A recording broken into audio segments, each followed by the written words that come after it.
Hello guys, welcome back to my channel. Today I'm going to show you how to make sauerkraut. The first thing you're going to do is pick your sauerkraut. You want a nice, hard, solidly woven head of cabbage, which as you can see here, we picked directly out of the garden, and we are continuing to peel the outside layer of leaves off, which we would not use. So now that we have our head of cabbage, we are going to start making the sauerkraut. Now the recipe for the sauerkraut, we normally make it in half-gallon jars, which is 4 pounds of cabbage without the core, plus 2 tablespoons of salt. Now the first thing we're going to do is shred our cabbage into very thin, consistent pieces.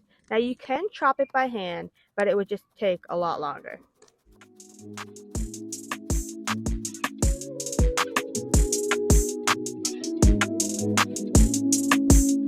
Then we're going to add our 2 tablespoons of salt.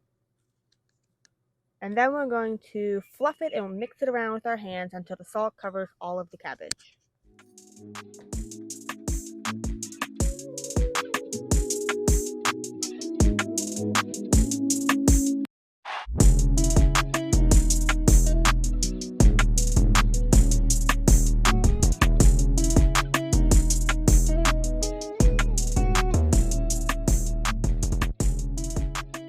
Now the next step is to smash the cabbage and pound all of the water out of it so that it creates its own brine to ferment in.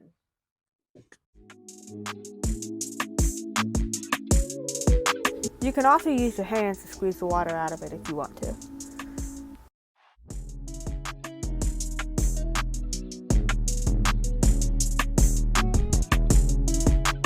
Now as you can see here, all that water that came out of the cabbage, that is what you're looking for. You want it nice, wet, and runny.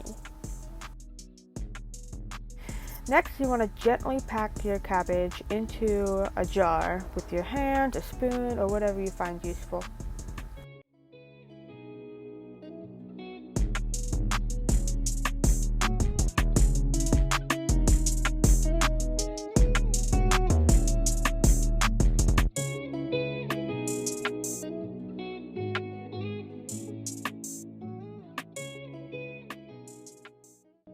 Now you don't want to fill the jar too hard, you just want to end a little bit near the top so you have room to put a cabbage leaf in there.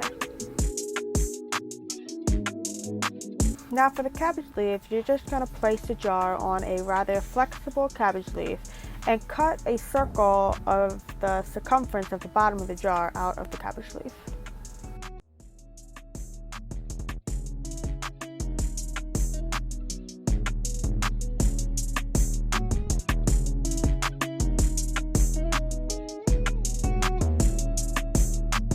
Once you have your cabbage leaf cut out, you're going to gently tuck it into the top of the jar. Make sure you don't rip that cabbage leaf because that is very important to keep the cabbage down underneath the brine level.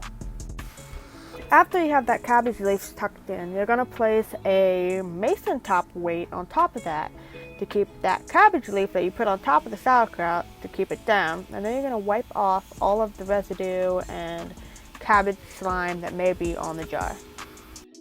Then you're going to place a mason top pickle pipe on top of that with a canning ring to hold it down. And then you're going to wipe the rest of that cabbage slime off the outside of the jar so no mold grows. Now this would then be placed in a cool, dry spot so it can ferment for 2 to 3 weeks.